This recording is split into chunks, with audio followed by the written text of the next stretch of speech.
ونشهد أن لا إله إلا الله وحده لا شريك له ونشهد أن سيدنا وسندنا وحبيبنا وحبيب ربنا وطبيبنا وطبيب قلوبنا ومولانا محمدا عبده ورسوله أرسله بالحق بشيرا ونذيرا وداعيا إلى الله بإذنه وسراجا وقمرا منيرا أما بعد فأعوذ بالله من الشيطان الرجيم بسم الله الرحمن الرحيم وأنذر عشيرتك الأقربين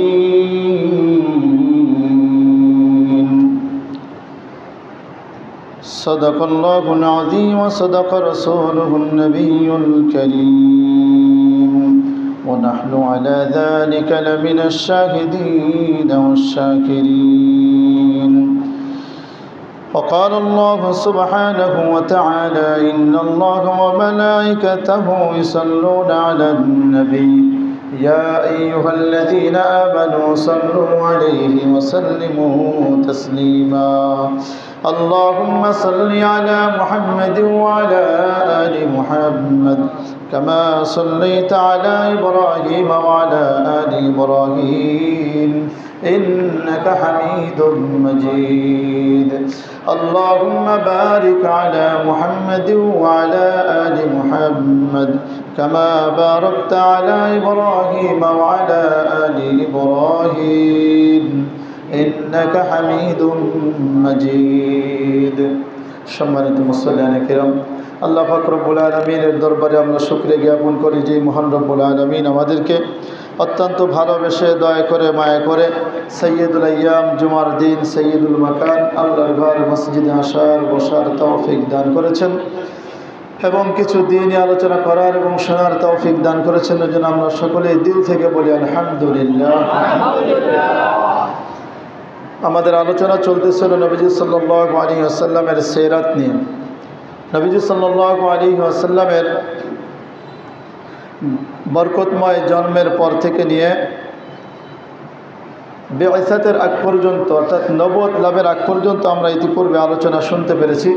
আজকে ইনশাআল্লাহ আমরা জানতে পারবো আমাদের নবীজি সাল্লাল্লাহু আলাইহি ওয়াসাল্লাম তার উপর কিভাবে সর্বপ্রথম ওহী নাজিল করা হলো, তাকে কিভাবে নবুয়ত দান করা হলো।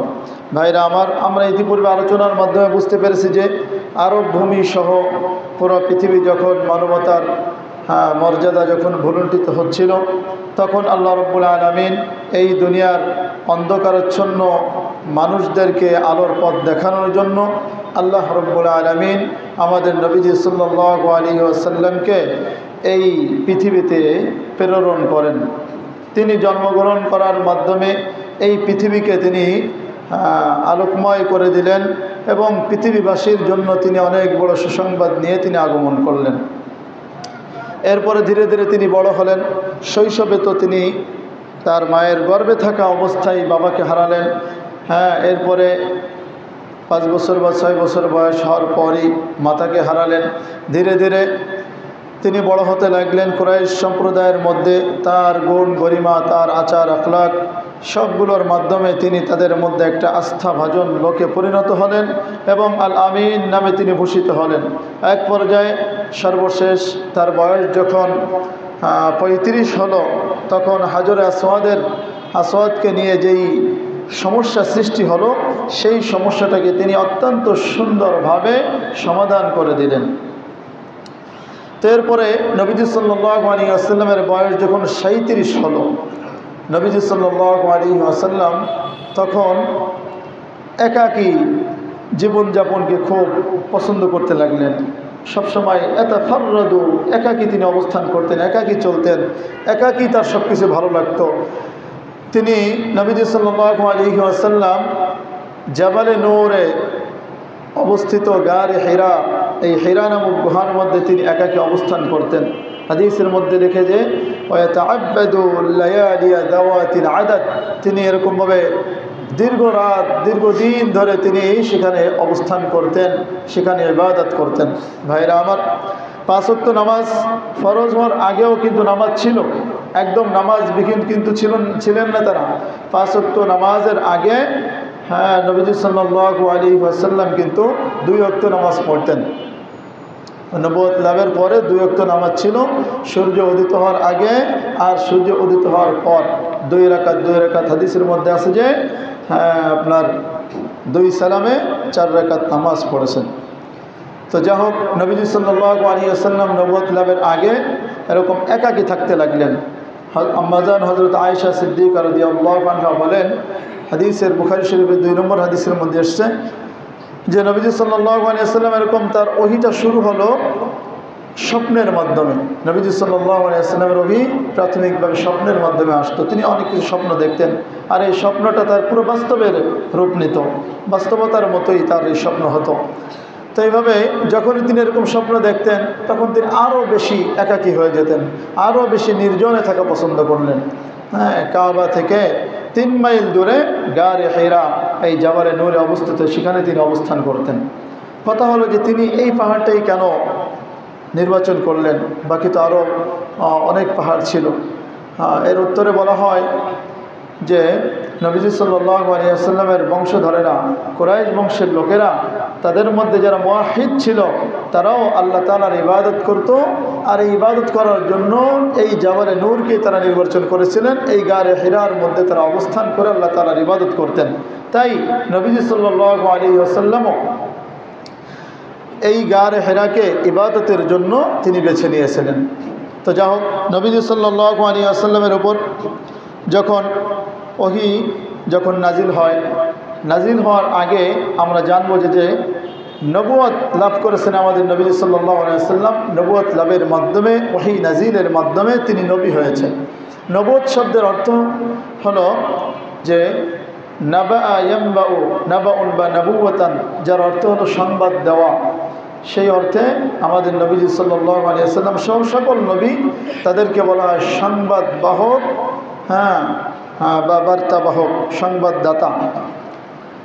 আর পরিভাষায় বলা হয় যে আল্লাহর পক্ষ থেকে যেই নির্দেশনাবলী, যেই আদেশ নিষেধ রয়েছে সেগুলি জিবরিল আমিনের মাধ্যমে নবীর কাছে যেই সংবাদগুলো পৌঁছানো হয় সেইগুলোকে বলা হয় এই নবুয়ত বা নাবাউন।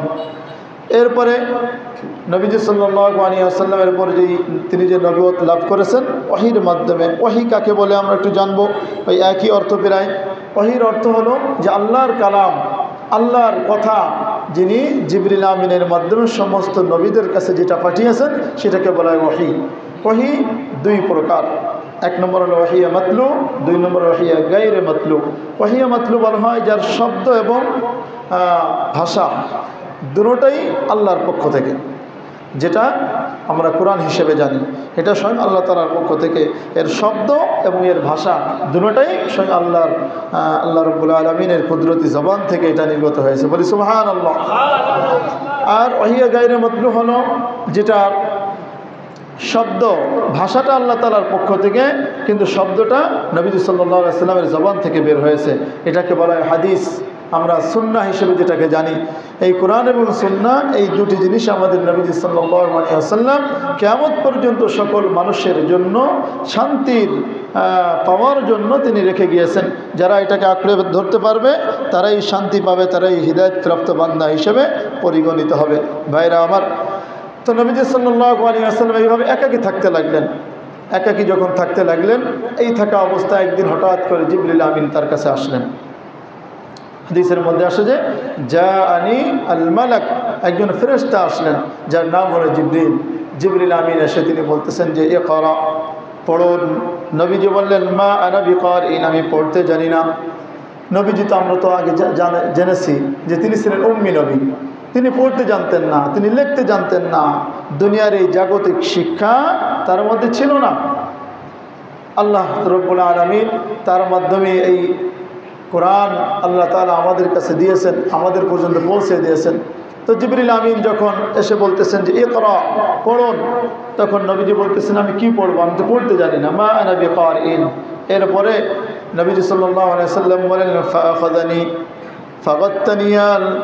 ফাগাত্তানি হাত্তা বালাগা মিন্নিয়াল জাহদা। জিবরিল আমিন আমাকে ধরলেন, আমাকে ধরে চাপ দিলেন, চাপ দিয়ে এমন জোরে চাপ দিলেন আমি ব্যথা অনুভব করলাম। এর উপরে সুম্মা আরসালানি, আবার আমাকে ছেড়ে দিলেন। ফাকাল ইকরা, দ্বিতীয়বার বললেন যে আপনি পড়েন। নবীজি একই কথা বলতেছেন, মা আনা বিকারিন, আমি পড়তে জানি না। তখন জিবরিল আমিন আবার তাকে ধরেন, ফাআখাযাহু, নবীজি বলেন ফাআখাযানি ফাগাত্তানি, আমাকে আবার ধরলেন, আমাকে বুকের মধ্যে নিয়ে চাপ দিলেন। হাত্তা বালাগা মিন্নিয়াল জাহদা, আমার বুকের মধ্যে চাপ অনুভব করলাম। এরপরে নবী সাল্লাল্লাহু আলাইহি ওয়াসাল্লাম বলেন আবার আমাকে ছেড়ে দিয়ে আবার বললেন ইকরা, তৃতীয়বার বললেন ইকরা, আপনি পড়ুন। তৃতীয়বারও আমি জবাব দিলাম মা আনা বিকারিন, আমি পড়তে জানি না। আবার তিনি আমাকে ধরলেন, আমাকে চাপ দিলেন। হাত্তা বালাগা মিন্নিয়াল জাহদা, আমার কষ্ট অনুভূত হলো। ফাআরসালানি, এরপরে ছেড়ে দিলেন। আমি জিজ্ঞেস করলাম মা আকরা, কি পড়বো তুমি বলে দাও। এরপরে জিবরিল আমিন বলতেছেন ইকরা বিসমি রাব্বিকাল্লাযী খালাক খালাকাল ইনসানা মিন আলাক ইকরা ওয়া রাব্বুকাল আকরাম আল্লাযী আল্লামা বিল কলম আল্লামাল ইনসানা মা লাম ইয়ালাম। বলি সুবহানাল্লাহ। একটানে 5 আয়াত পড়লেন নবীজি সাল্লাল্লাহু আলাইহি ওয়াসাল্লাম। এটা শোনার সাথে সাথে তিনিও পড়লেন এই ইকরা বিসমি রাব্বিকাল্লাযী খালাক থেকে নিয়ে 5 আয়াত পর্যন্ত এক নাগাড়ে তিনি পড়ে ফেলেন। বলি সুবহানাল্লাহ। আল্লাহ রাব্বুল আলামিন সর্বপ্রথম যে ওহী নাজিল করেছেন সেটা হলো এই সূরা আলাকের প্রথম 5টি আয়াত। কোরআনের যত আয়াত রয়েছে সবগুলো আয়াতের মধ্যে সর্বপ্রথম এই 5টি আয়াত আল্লাহ তাআলা নাজিল করে দিলেন। এই আয়াতগুলোর মধ্যে প্রথমে বলতেছে যে ইকরা বিসমি রাব্বিকাল্লাযী খালাক, পড়েন আপনার প্রভুর নামে যিনি সৃষ্টি করেছেন। ইকরা বিসমি রাব্বিকাল্লাযী খালাক খালাকাল ইনসানা মিন আলাক, যিনি মানুষকে সৃষ্টি করেছে একটু জমাট রক্ত থেকে। ইকরা ওয়া রাব্বুকাল আকরাম, আপনার মহান সম্মানিত প্রভুর নামে আপনি পড়ুন। আল্লাযী আল্লামা বিল কলম, যিনি মানুষকে কলম দ্বারা শিক্ষা দিয়েছেন। এবং ওয়াল্লামাল ইনসানা মা লাম ইয়ালাম, মানুষকে আল্লাহ তাআলা শিক্ষা দিয়েছেন এমন জিনিস যা মানুষ জানতো না। সুবহানাল্লাহ বলি। ভাইরা আমার, এখান থেকে আল্লাহ তাআলা বুঝাতে চাচ্ছেন পড়েন আপনার প্রভুর নামে। তার মানে হলো যে আপনি সেই পড়া পড়বেন যেই পড়ার মধ্যে রবের পরিচয় পাওয়া যায়, যেই পড়ার মধ্যে, যেই শিক্ষার মধ্যে রবের পরিচয় নাই সেই পড়ার আদেশ কিন্তু আমার আল্লাহ করেন নাই। যেই পড়ার মধ্যে রবের পরিচয় পাওয়া যাবে সেই পড়াটাই আমাদের পড়ার দরকার। যেই পড়ার মধ্যে রবের পরিচয় নাই সেই পড়ার কোনো মূল্য নাই। কথা বলেন ঠিক কিনা? এই জন্য মুসলমান ভাইরা আমার, জাগতিক শিক্ষা যে আমরা শিখি এটা আমাদের দুনিয়ার প্রয়োজনে। কি বলেন? এটা কি আখিরাতে কোনো কাজে লাগবে? আখিরাতে কাজে লাগার মতো এই শিক্ষাকে, মানে যেই শিক্ষার মধ্যে রবের পরিচয় নাই সেই শিক্ষা আল্লাহ তাআলা শিক্ষা করতে বলেননি, সেই শিক্ষা অর্জন করতে বলেননি। আর যেই শিক্ষার মধ্যে রবের পরিচয় নাই সেই শিক্ষার দামও আমার আল্লাহ তাআলার কাছে নাই। এই জন্য কোন শিক্ষা শিখতে হবে ভাই? যেই শিক্ষার মধ্যে রবের পরিচয় পাওয়া যায়। এই জন্য আল্লাহ তাআলা ইঙ্গিত করে দিচ্ছেন যে পড়েন আপনার প্রভুর নামে যিনি সৃষ্টি করেছেন। যেই পড়ার মধ্যে রবের পরিচয় পাওয়া যাবে, সৃষ্টিকর্তার পরিচয় পাওয়া যাবে, সেই পড়ার মধ্যেই আসল সফলতা রয়েছে। ঠিক কিনা মুসলমান? নবীজি সাল্লাল্লাহু আলাইহি ওয়াসাল্লাম ওহী প্রাপ্ত হলেন সর্বপ্রথম এই সূরা আলাকের 5টি আয়াতের মাধ্যমে। ওহী যখন নাজিল হয়ে গেল নবীজি সাল্লাল্লাহু আলাইহি ওয়াসাল্লামের শরীরে কম্পন সৃষ্টি হয়ে গেল। হাদিসের মধ্যে বলা হয়েছে যে ইয়ারজুফু ফুআদুহু, তিনি ফিরে আসলেন এমন অবস্থায় যে তার অন্তর কাঁপতেছে। ওহী অনেক ভারী জিনিস, অনেক ওজনী জিনিস। হাদিসের মধ্যে আছে যে হযরত যায়েদ ইবনে হারিসা রাদিয়াল্লাহু আনহা তিনি ওহী লিখতেন। তিনি বলতেছেন যে একদিন নবীজি সাল্লাল্লাহু আলাইহি ওয়াসাল্লাম আমার পাশেই বসা, আমার রানের উপরে তার পা দেওয়া, তার রান দেওয়া। আমি লিখতেছিলাম, ওহি লিখবো, সবসময় অপেক্ষায় থাকি। হঠাৎ করে দেখি নবী সাল্লাল্লাহু আলাইহি ওয়াসাল্লামের উপর ওহি নাজিল হচ্ছে। ওহি নাজিল হলে তার অবস্থা পরিবর্তন হয়ে যেত, শরীর ঘেমে যেত। তিনি বলতেছেন যে যখন ওহি নাজিল হচ্ছিল তখন আমার গায়ের উপরে, আমার শরীরের উপরে এমন ভার চাপলো, মনে হচ্ছে যেন আমার পা থেতলে যাচ্ছে। আল্লাহু আকবার বলি। ওহির ওজন এত বেশি ছিল, নবীজি সাল্লাল্লাহু আলাইহি ওয়াসাল্লাম কাঁপতে শুরু করতেন, এত ওজন। ভাইরা আমার, নবীজি সাল্লাল্লাহু আলাইহি ওয়াসাল্লাম যখন কাঁপতে কাঁপতে যখন তিনি বাড়ি চলে আসলেন, ফারাজা ইলা বাইতিহি ফায়াকুলু খাদিজাতা, তখন তিনি খাদিজা রাদিয়াল্লাহু আনহাকে সব কিছু খুলে বললেন। মা আখবারাহু মা রাআহু, তিনি সব কিছু খাদিজা রাদিয়াল্লাহু আনহার কাছে তিনি খুলে বললেন। দেখেন এখানে আরেকটু জিনিস জেনে নিই যে ওহী নবীজি সাল্লাল্লাহু আলাইহি ওয়াসাল্লামের কাছে কয়েকভাবে আসতেন। বুখারী শরীফের 2 নম্বর হাদিসের মধ্যে আসছে যে মিসলা সালসালাতিল জারাস। প্রথম বলেছিলাম যে ওহী আসতো স্বপ্নের মাধ্যমে, দ্বিতীয় ওহী আসতো এরকম, নবীজি বলতেন যে ঘন্টার আওয়াজ যেমন টনটনে আওয়াজ হয়, এরকম টনটনে আওয়াজের মাধ্যমে আমার কানে ওহী আসতো। তৃতীয় আরেকটি মাধ্যম হলো হযরত জিবরিল আমিন, তিনি নিজ আকৃতিতে আসতেন, কোনো কোনো সময় মানুষের আকৃতি ধারণ করে আসতেন। বেশিরভাগ সময় তিনি হযরত দিহইয়া কলবি তার রূপ ধারণ করতেন সবচেয়ে বেশি। এরপরে কখনো কখনো তিনি বিভিন্নভাবে তিনি মাধ্যম ছাড়া চলে আসতেন, কোনো আকৃতি ছাড়া তিনি চলে আসতেন। এই বিভিন্নভাবে নবী সাল্লাল্লাহু আলাইহি ওয়াসাল্লামের কাছে ওহী আসতো। তো যাও, ওহী নিয়ে যখন তিনি আম্মাজান হযরত খাদিজা রাদিয়াল্লাহু আনহার কাছে তিনি আসলেন, তখন তিনি শরীর কাঁপতেছে, কেমন যেন জ্বর উঠে গেছে। নবীজি বলতেছেন লাকাদ খাশিতু আলা নাফসি, আমি নিজের উপর আশঙ্কা করতেছি। তার মানে আমার মনে হয় বাঁচবো না, আমি মরে যাব। তখন আম্মাজান হযরত খাদিজা রাদিয়াল্লাহু আনহা তাকে সান্ত্বনা দিলেন যে কাল্লা আবশির, আপনি সুসংবাদ গ্রহণ করুন, কাল্লা কখনোই নয়, এমনটি হবে না। ওয়াল্লাহি লা ইউখজিকাল্লাহু আবাদা, আমার আল্লাহ রাব্বুল আলামিন তিনি বলতেছেন, আল্লাহর কসম, আল্লাহ তাআলা আপনাকে কখনোই লাঞ্ছিত করবেন না। আল্লাহু আকবার বলি। আম্মাজান খাদিজা রাদিয়াল্লাহু আনহা তিনি সান্ত্বনা দিচ্ছেন যে আপনাকে আল্লাহ তাআলা কখনোই লাঞ্ছিত করবেন না। কেন? ইন্নাকা লাতাসিলুর রহিম, আপনি তো আত্মীয়দের সঙ্গে ভালো সম্পর্ক রাখেন, তাদের সঙ্গে সদাচরণ করেন, তাদের সঙ্গে আপনি সম্পর্ক নষ্ট করেন না। ওয়া তাহমিলুল কাল্লা, আপনি তো যারা অভাবী তাদের অভাব দূর করে দেন, তাদের বোঝা আপনি বহন করে নেন। 3 নম্বরে বলতেছেন ওয়া তুকরিউল যায়ফা, আপনি তো মেহমানদেরকে আপ্যায়ন করেন, তাদেরকে সম্মান করেন।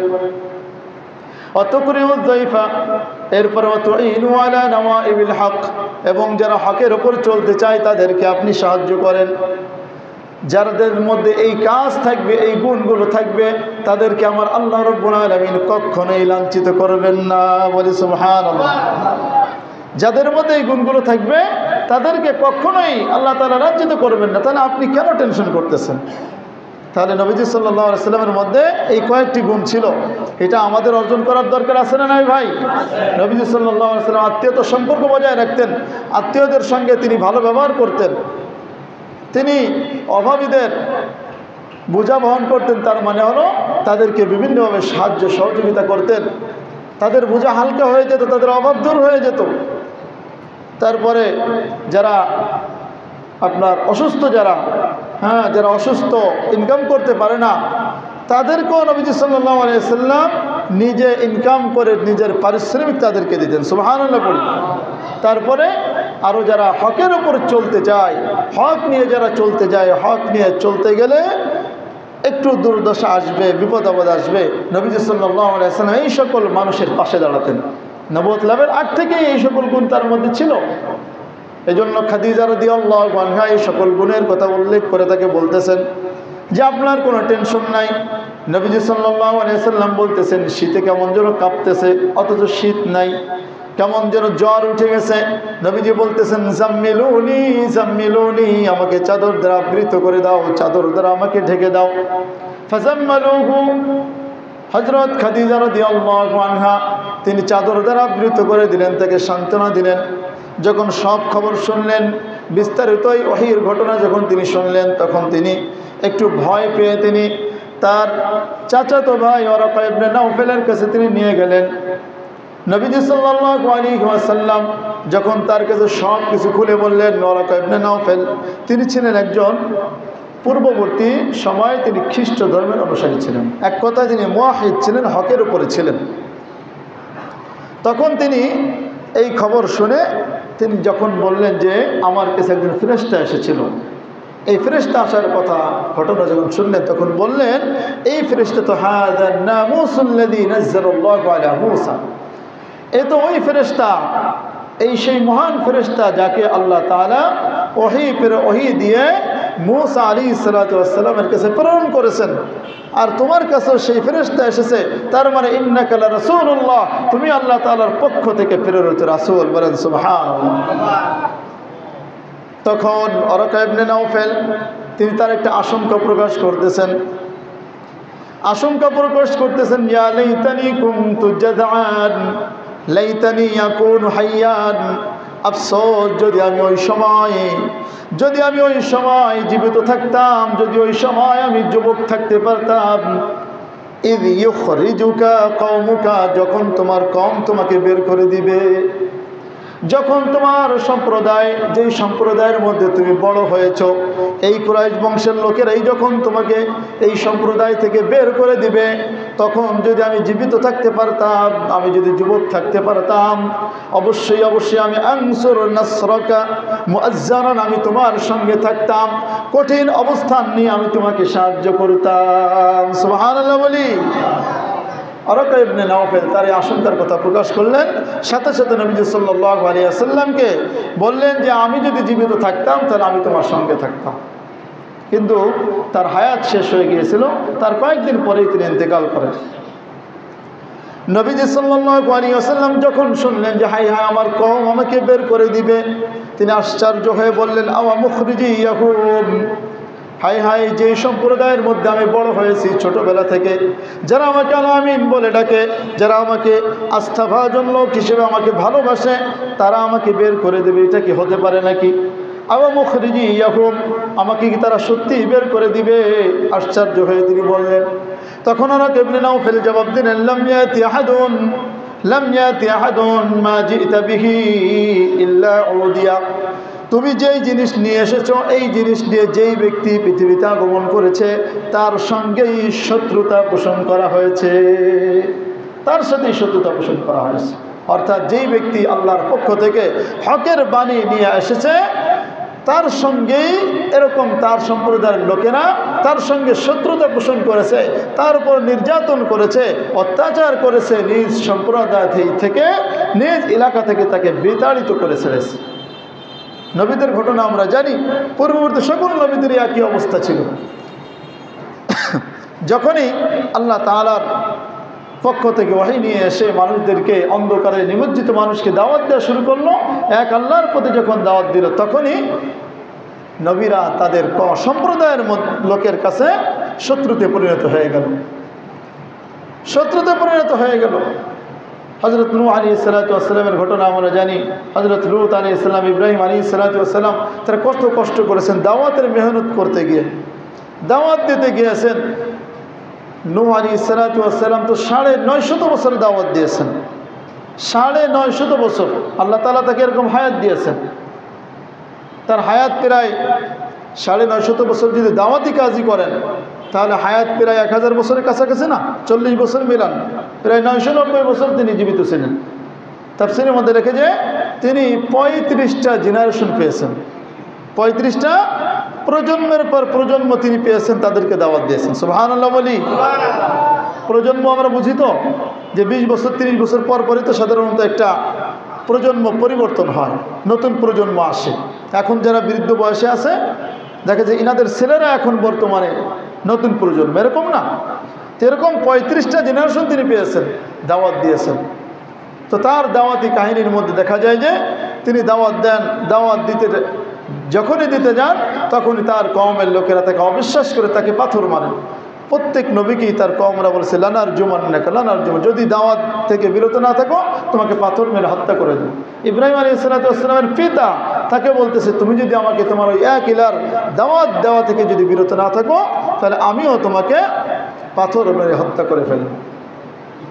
ভাইরা আমার, নবীজি সাল্লাল্লাহু আলাইহি ওয়াসাল্লাম তখন আশ্চর্য হয়ে বললেন যে আমাকে তারা বের করে দিবে? কষ্টের কথা না ভাই, নিজ সম্প্রদায়ের মধ্যে নিজ চাচারা সবাই আপন, শুধুমাত্র এই দাওয়াতি কাজের মাধ্যমে দাওয়াতি কাজের কারণে হক কথা বলার কারণে আমাকে তারা বের করে দেবে। ওরাকা ইবনে নাওফেল বললেন যে তোমার মতো যেই এসেছে তাকেই তার সঙ্গে এমন আচরণ করা হয়েছে। এরপরে নবীজি সাল্লাল্লাহু আলাইহি ওয়াসাল্লামের উপরে ওহীটা কিছুদিন বিরতি ছিল, কিছুদিন ওহী নাজিল হয়নি। তখন যখন এই ওহী যখন বন্ধ ছিল, এই প্রথম ওহী নাজিল হওয়ার পরে কিছুদিন বন্ধ ছিল। ওরাকা ইবনে নাওফেল এই সময়ের মধ্যে তিনি ইন্তেকাল করেন। তিনি আর বেশি দিন সময় পাননি। নবীজি সাল্লাল্লাহু আলাইহি ওয়াসাল্লাম হাদিসের মধ্যে আছে যে তিনি এই ওহী বন্ধ হওয়ার সময় তার আর মনের অস্থিরতা আরও বেড়ে গেল, এখন আর কোনো কিছু ভালো লাগতেছে না। তখন তিনি অস্থির হয়ে পাহাড়ের চূড়ায় তিনি উঠে যাইতেন। পাহাড়ের চূড়ায় উঠে গিয়ে তিনি নিজেকে নিক্ষেপ করার জন্য প্রস্তুত হয়ে যাইতেন। নিজেকে কেমন যেন আর ধরে রাখতে পারছেন না, নিজেকে হয়তো নিক্ষেপ করে ফেলবেন। দূর থেকে আকাশের এক প্রান্তে জিবরিল আমিন সামনে এসে হাজির। জিবরিল আমিন সান্ত্বনা দিচ্ছে, কেন আপনি এমন করতেছেন? ইন্নাকা লা রাসূলুল্লাহি হাক্কা, আপনি তো সত্য রাসূল, আপনি কেন এমন করতেছেন? নবীজি বলেন, যখন জিবরিল আমিন আমার সামনে আসতো তখন একটু ভালো লাগতো, একটু মনটা প্রশান্তি লাভ করত। এরপরে যখন কিছুদিন পরে আবার ওহী নাজিল হলো, আবার যখন ওহী নাজিল হলো, নবীজি সাল্লাল্লাহু আলাইহি ওয়াসাল্লাম বলেন, আমি যখন এরকম নিজেকে নিক্ষেপ করার অবস্থা হয়ে যেত, জিবরিল আমিন এসে আমাকে সান্ত্বনা দিত। বারবার এরকম অবস্থা হয়েছে, এমনকি এইরকম ওহী যতবার বন্ধ হয়েছে পরবর্তীতে আরও কয়েকবার এরকম কিছুদিন বিরতি দিয়েছিলেন আল্লাহ তাআলা। ওই বিরতি দেওয়ার সময় নবীজি সাল্লাল্লাহু আলাইহি ওয়াসাল্লাম নিজেকে আটকে রাখতে পারতেন না, তিনি ওরকম পাহাড়ের উপর চলে যাইতেন। হ্যাঁ, নিজেকে পাহাড়ের উপর দিয়ে ছেড়ে দেবেন, বাঁচবেন না, এরকম একটা অবস্থা হয়ে যেত। জিবরিল আমিন বারবার তাকে সান্ত্বনা দিতেন। এরপরে নবীজি সাল্লাল্লাহু আলাইহি ওয়াসাল্লামের উপর ওহী নাজিল হলো, ইয়া আইয়ুহাল মুদ্দাসসির কুম ফাআনযির ওয়া রাব্বাকা ফাকাব্বির। নবীজি সাল্লাল্লাহু আলাইহি ওয়াসাল্লাম আবার যখন বাসায় আসলেন, চাদর আবৃত হলেন, তখন আল্লাহ তাআলা ডাক দিয়ে বললেন, ইয়া আইয়ুহাল মুদ্দাসসির, চাদর আবৃত ব্যক্তি আপনি উঠুন। কুম ফাআনযির, আপনার সম্প্রদায়কে আপনি আল্লাহর ভয় দেখান। সুবহানাল্লাহ বলি। এরপরে নবী সাল্লাল্লাহু আলাইহি ওয়াসাল্লামকে দাওয়াতের কাজের আদেশ করলেন আল্লাহ তাআলা এই সূরার মাধ্যমে, যে কুম ফাআনযির, আপনি উঠুন, আপনি লোকদেরকে সতর্ক করুন, মানুষদেরকে আল্লাহর ভয় দেখান, এক আল্লাহর প্রতি আপনি দাওয়াত দেন। নবী সাল্লাল্লাহু আলাইহি ওয়াসাল্লাম এই দাওয়াতের ক্ষেত্রে দেখেন, যত নবী আল্লাহ তাআলা প্রেরণ করেছেন সকল নবীদের একটাই কাজ ছিল। কি কাজ ভাই? এই দ্বীনের দাওয়াতের কাজ, এক আল্লাহর প্রতি দাওয়াতের কাজ। যে তোমরা যা কিছুই করো, তোমরা এখন যার মধ্যে আসো এটা ভুল, এটা অন্ধকার পথ, আলোর পথে আসো, এক ইলার প্রতি আসো, অনেক ইলা বাদ দিয়ে এক আল্লাহর দিকে তোমরা ধাবিত হও। এই একটা কাজ ছিল সবচেয়ে বড় কাজ।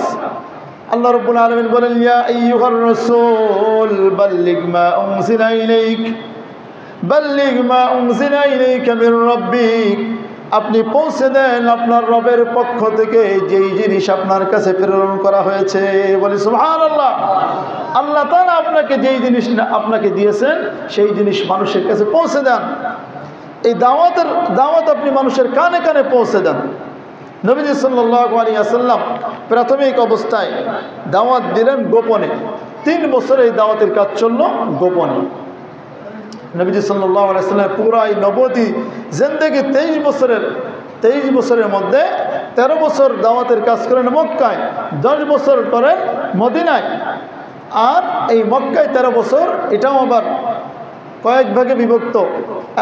প্রথম 3 বছর তিনি গোপনে দাওয়াত দেন, এরপরে কয়েক বছর তিনি, এরপরে যখন প্রকাশ্যে দাওয়াত দেওয়ার আদেশ আসলো তখন তিনি প্রকাশ্যে দাওয়াত দিলেন।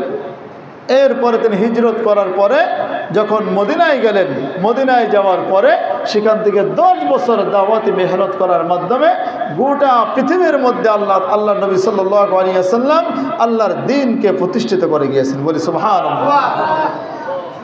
নবীজি সাল্লাল্লাহু আলাইহি ওয়াসাল্লাম সর্বপ্রথম দাওয়াত দিলেন আম্মা জান হযরত খাদিজাতুত তাহিরা রাদিয়াল্লাহু আনহাকে। তিনি বললেন যে আল্লাহর পক্ষ থেকে আমাকে দাওয়াত দেওয়ার আদেশ এসেছে, তুমি দাওয়াত গ্রহণ করো, এক আল্লাহকে ইলাহ হিসেবে মেনে নাও। খাদিজা রাদিয়াল্লাহু আনহা সর্বপ্রথম নবী সাল্লাল্লাহু আলাইহি ওয়াসাল্লামের কথা শুনে এক আল্লাহর প্রতি ঈমান আনলেন। বলি সুবহানাল্লাহ। সর্বপ্রথম ঈমান আনলেন কে? খাদিজাতুত তাহিরা রাদিয়াল্লাহু আনহা। এরপরে ঈমান এনেছিলেন হযরত আবু বকর সিদ্দিক রাদিয়াল্লাহু আনহু। এরপরে বালকদের মধ্যে সর্বপ্রথম ঈমান আনলেন হযরত আলী রাদিয়াল্লাহু আনহু। আলী রাদিয়াল্লাহু আনহু তিনি একদম ছোট ছিলেন, 10 বছর বা 12 বছর বয়স ছিল। তখন তিনি নবী সাল্লাল্লাহু আলাইহি ওয়াসাল্লামের কাছে আসেন। তিনি তাকে দাওয়াত দিলেন যে তুমি দাওয়াত গ্রহণ করো, এক আল্লাহর প্রতি ফিরে আসো। তখন বলতেছে এগুলো কি? এগুলো তো কোনোদিনও শুনিনি, কিসের কথা বলতেছেন আপনি? তখন তার বাবা আবু তালেবের ভয়ে তিনি একটু গোপন রাখলেন এবং একটু বাড়ি থেকে ঘুরে এসে তিনি আর অস্থির হয়ে গেলেন ঈমান গ্রহণ করার জন্য। নবী সাল্লাল্লাহু আলাইহি ওয়াসাল্লামের কাছে এসে বললেন আমাকে কালিমা পড়িয়ে দেন, আমি ঈমান গ্রহণ করলাম। বলি সুবহানাল্লাহ। আবু বকর সিদ্দিক রাদিয়াল্লাহু আনহু ছিলেন নবী সাল্লাল্লাহু আলাইহি ওয়াসাল্লামের একজন বন্ধু মানুষ, অনেক সম্পর্ক ছিল, বয়সও কাছাকাছি ছিল, মাত্র 2 বছরের পার্থক্য ছিল। নবী সাল্লাল্লাহু আলাইহি ওয়াসাল্লামের বয়স 40 আর আবু বকর সিদ্দিক রাদিয়াল্লাহু আনহুর বয়স ছিল 38। এটা হলো চন্দ্র মাস হিসেবে, আর সূর্য এই মাস হিসেবে নবী সাল্লাল্লাহু আলাইহি ওয়াসাল্লামের বয়স তখন ছিল 39 বছর, 3 মাস বয়স ছিল। এজন্য সব কিছু আসলে চন্দ্র মাস আরবি মাস অনুযায়ী গণনা করা, এটাই হলো ইসলামের নিয়ম। তো যাই হোক, নবী সাল্লাল্লাহু আলাইহি ওয়াসাল্লাম আবু বকর রাদিয়াল্লাহু আনহুকে যখন দাওয়াত দিলেন, তিনি দাওয়াত গ্রহণ করলেন। দাওয়াত গ্রহণ করার পরে আবু বকর সিদ্দিক রাদিয়াল্লাহু আনহু তিনি ছিলেন তার সম্প্রদায়ের মধ্যে একজন নেতা টাইপ লোক ছিল। তখন তিনি তার কাছের লোক যারা ছিল তাদেরকেও তিনি দাওয়াত দেওয়া শুরু করে দিলেন। নবী সাল্লাল্লাহু আলাইহি ওয়াসাল্লাম তিনি তাদেরকে দাওয়াত দেওয়ার আগে আবু বকর সিদ্দিক রাদিয়াল্লাহু আনহু শুরু করে দিলেন, ইয়া রাসূলুল্লাহ, এই দাওয়াত মানুষের কাছে না পৌঁছে থাকতে পারবো না। তিনি সাথে সাথে তিনি দাওয়াত দেওয়া শুরু করলেন। নিজ সম্প্রদায় যারা কাছের মানুষ, যারা আস্থাভাজন, যারা তাদেরকে দাওয়াত দিলেন। ওসমান রাদিয়াল্লাহু আনহু, সাদ বিন আবি ওয়াক্কাস রাদিয়াল্লাহু আনহু, তালহা রাদিয়াল্লাহু আনহু, জুবায়ের রাদিয়াল্লাহু আনহু, তারপরে জুবায়ের ইবনে আওয়াম রাদিয়াল্লাহু আনহু, তাদেরকে যখন দাওয়াত দিলেন, প্রাথমিক পর্যায়ে 8 জন আবু বকর সিদ্দিক রাদিয়াল্লাহু আনহুর কথা শুনে তারা ঈমান গ্রহণ করলেন। সুবহানাল্লাহ। তাদের সবাইকে নবী সাল্লাল্লাহু আলাইহি ওয়াসাল্লামের কাছে আনা হলো, তারা নির্দ্বিধায় ঈমান গ্রহণ করলেন। এরপরে যখন আস্তে আস্তে সংখ্যা বাড়লো, গোপনে দাওয়াত চলতেছিল, 3 বছর যাবত এরকম চলতেছিল। কিন্তু আবু বকর সিদ্দিক রাদিয়াল্লাহু আনহু তিনি বললেন, ইয়া রাসূলুল্লাহ, আপনি প্রকাশ্যে দাওয়াত দেন, প্রকাশ্যে দাওয়াত দেন। বারবার পিড়াপিড়ি করতেছে, কিন্তু আমার নবী তো একটা কথাও ওহী ছাড়া তিনি বলবেন না, একটা কাজও তিনি ওহী ছাড়া তিনি করবেন না। এই জন্য তিনি বলেন অপেক্ষা করো, অপেক্ষা করো। আবু বকর সিদ্দিক রাদিয়াল্লাহু আনহু তিনি দাওয়াত দেওয়া শুরু করলেন। প্রকাশ্যে তিনি একদিন কাবা ঘরের সামনে দাওয়াত যখন দিলেন, তখন তার সম্প্রদায়ের লোকেরা তার প্রতি একযোগে ঝাঁপিয়ে পড়ল। আবু বকর সিদ্দিক রাদিয়াল্লাহু আনহু বেহুশ হয়ে পড়লেন। বেহুশ হয়ে যাওয়ার পরে তাকে যখন বাড়ির মধ্যে নেওয়া হলো, তার মুখ, তার চেহারা থেতলে গেল, রক্তে রঞ্জিত হয়ে গেল। আবু বকর সিদ্দিক রাদিয়াল্লাহু আনহু যখন একটু হুঁশ আসলো, তখনই বলতেছেন যে মুহাম্মদ সাল্লাল্লাহু আলাইহি ওয়াসাল্লামের কী অবস্থা, আমার নবীদের কী অবস্থা। তিনি হুঁশ আসার সাথে সাথে তার নবীর কথা জিজ্ঞেস করতেছেন। যখন তিনি জানলেন যে না, নবীজি সাল্লাল্লাহু আলাইহি ওয়াসাল্লাম নিরাপদে আছেন, তখন তিনি শান্ত হলেন। ভাইরা আমার, দাওয়াতি কাজ যখন 3 বছর এরকমভাবে চললো, 3 বছর পরে আল্লাহ তাআলা আদেশ করলেন যে এবার প্রকাশ্যে তুমি দাওয়াত দাও। ফাসদা বিমা তু'মার ওয়া আ'রিদ আনিল মুশরিকিন। আল্লাহ তাআলা বলেন, তোমাকে যে বিষয়ে আদেশ করা হয়েছে এটা তুমি প্রকাশ করে দাও, এটা তুমি মানুষের কাছে প্রকাশ করে দাও। ওয়া আ'রিদ আনিল মুশরিকিন, এবং মুশরিকরা যা করে, মুশরিকরা যা বলে, এগুলো আপনি উপেক্ষা করুন। আল্লাহ তাআলা আপনাকে যে বিষয়ের আদেশ করেছেন, এক আল্লাহর প্রতি দাওয়াত দেওয়ার কথা বলেছেন, আপনি মানুষের কাছে প্রকাশ করেন, মানুষের কাছে প্রকাশ্যে দাওয়াত দেন। আল্লাহ রাব্বুল আলামিন আরো বলেন, ওয়া আনযির আশীরাতাকাল আকরাবিন। সর্বপ্রথম কাদেরকে দাওয়াত দিতে হবে? আল্লাহ তাআলা বলেন ওয়ানযির আশীরাতাকাল আকরাবিন, তোমার নিকট আত্মীয় যারা রয়েছে, নিকটবর্তী যারা রয়েছে তাদেরকে তুমি আগে দাওয়াত দাও। নবীজি সাল্লাল্লাহু আলাইহি ওয়াসাল্লাম এই আয়াত যখনই নাজিল হলো তিনি ঘর থেকে বের হয়ে গেলেন। কাবার পাশেই একটি পাহাড় রয়েছে, সফা নামক পাহাড়। সফা পাহাড়ে উঠে তিনি বললেন, তিনি প্রত্যেকটা গোত্রকে তিনি ডাক দিয়ে বললেন ইয়া কুরাইশ, ইয়া কুরাইশ, সবাই তোমরা আমার সামনে আসো। সকল গোত্রের নাম ধরে ধরে, ব্যক্তির নাম ধরে ধরে তিনি ডাকতেছিলেন, গোত্রপতির নাম ধরে ধরে তিনি ডাকতেছিলেন। ডাক দেওয়ার পরে সকলে যখন সমবেত হয়ে গেল, নবীজি সাল্লাল্লাহু আলাইহি ওয়াসাল্লাম বলতেছেন যদি আমি তোমাদেরকে খবর দেই, যদি তোমাদেরকে আমি কোনো খবর দেই যে এই পাহাড়ের পেছনে একজন শত্রু দল আছে, কিছুক্ষণ পরেই তোমাদের উপর আক্রমণ করবে, তোমরা আমার কথা বিশ্বাস করবে নাকি? তারা সমস্যারে বলে উঠল যে আজ পর্যন্ত আমাদের সামনে তোমাকে কখনোই মিথ্যা বলতে দেখিনি, তোমার থেকে কখনো খারাপ আচরণ পাইনি, কেন নয়, অবশ্যই তোমার কথা বিশ্বাস করব। নবীজি সাল্লাল্লাহু আলাইহি ওয়াসাল্লাম এই আস্থা নেওয়ার পরেই, এই কথাটা নেওয়ার পরেই বললেন তোমাদেরকে আমি এক আল্লাহর প্রতি দাওয়াত দিচ্ছি, সেই আল্লাহকে তোমরা মেনে নাও, সকল মূর্তির ইবাদত তোমরা ছেড়ে দাও, এক আল্লাহর ইবাদত তোমরা শুরু করে দাও, এক আল্লাহর প্রতি তোমরা ঈমান গ্রহণ করে নাও, নইলে তোমরা যদি ইবাদত গ্রহণ না করে, ঈমান যদি গ্রহণ না করো, তাহলে তোমাদের জন্য অপেক্ষা করছে কঠিন শাস্তি। এই দাওয়াত যখন দিলেন নবী সাল্লাল্লাহু আলাইহি ওয়াসাল্লাম, তখনই তাদের মধ্য থেকে সর্বপ্রথম বলে উঠল আবুল আহাব তাব্বা লাকা ইয়া মুহাম্মদ, মুহাম্মদ তুমি ধ্বংস হও। বলেন নাউযুবিল্লাহ। আবুল আহাব বলল মুহাম্মদ তুমি ধ্বংস হও, কিন্তু আল্লাহ তাআলা এদিক দিয়ে আবুল আহাবকে আল্লাহ তাআলা ধ্বংস করে দিলেন। বলেন আল্লাহু আকবার। ভাইরা আমার, দ্বীনের বিরোধিতা যারা করবে, দ্বীনের দাওয়াতের বিরোধিতা যারা করবে, হকের বিরোধিতা যারা করবে, তাদেরকে আল্লাহ রাব্বুল আলামিন আবুল আহাবের মতো ধ্বংস করে দিবেন। বলেন আল্লাহু আকবার। আল্লাহ তাআলা আয়াত নাযিল করে দিলেন তাব্বাত ইয়াদা আবি লাহাবি ওয়া তাব, যে আবুল আহাব ধ্বংস হোক, তার দুই হাত ধ্বংস হয়ে যাক। আল্লাহ তাআলা আবুল আহাবকে এমনভাবে ধ্বংস করে দিয়েছেন মা আগনা আনহু মালুহু ওয়া মা কাসাব, তার ধন সম্পদ, তার সন্তান সন্ততি তার কোনো কাজে আসে নাই। সে মনে করেছিল যে আমার ধন সম্পদ আছে, সন্তান সন্ততি আছে, এদের মাধ্যমে আমি বেঁচে যাব। কারণ এদের বিশ্বাস ছিল যে আসলে নবী মুহাম্মদ সত্য রাসূল। যখনই বলেছে যে তোমাদের উপর কঠিন শাস্তির আশঙ্কা আমি করছি, তখন সে মনে করেছিল যে হ্যাঁ শাস্তি আসতে পারে, আসলেও কিছু করতে পারবে না, আমার অনেক ধন সম্পদ আছে, আমার সন্তান সন্ততি আছে, এগুলোর মাধ্যমে বেঁচে যাব। কিন্তু ঘটনা ঘটেছে তার উল্টা। যখন কিছুদিন পরে আবুল আহাব অসুস্থ হয়ে গেল, তার প্লেগ রোগ হলো। হঠাৎ করে প্লেগ রোগ হওয়ার পরে পুরা শরীর অসুস্থ, শরীর পচে গেল। এরপরে তাকে ঘর থেকে বের করে দিল, তার স্ত্রী সন্তান আদি তাকে ঘর থেকে বের করে নির্জনে এক জায়গায় তাকে রেখে দেওয়া হলো। এরপরে সেখানেই আবুল আহাব এই কাট্টা কাফের, সে পচে গলে ধ্বংস হয়ে গিয়েছে। এই জন্য ভাইরা আমার, দ্বীনের কথার বিরুদ্ধে আমরা কখনোই যাব না। দ্বীনের বিরুদ্ধে যারা গিয়েছে ইতিপূর্বে তারা সকলেই চরম লাঞ্ছিত অপমানিত অবস্থায় ধ্বংস হয়েছে। নবীজি সাল্লাল্লাহু আলাইহি ওয়াসাল্লাম দাওয়াত যখন দিলেন, কাফেররা যখন তার বিরোধিতা শুরু করে দিল, আবুল আহাব সহ কুরাইশরা তখন তার বিরোধিতা করলো। বিভিন্ন কারণে তারা বিরোধিতা শুরু করে দিল। ধর্মীয় কারণ, রাজনৈতিক কারণ, সামাজিক কারণ, অর্থনৈতিক কারণে তারা বিরোধিতা করলো।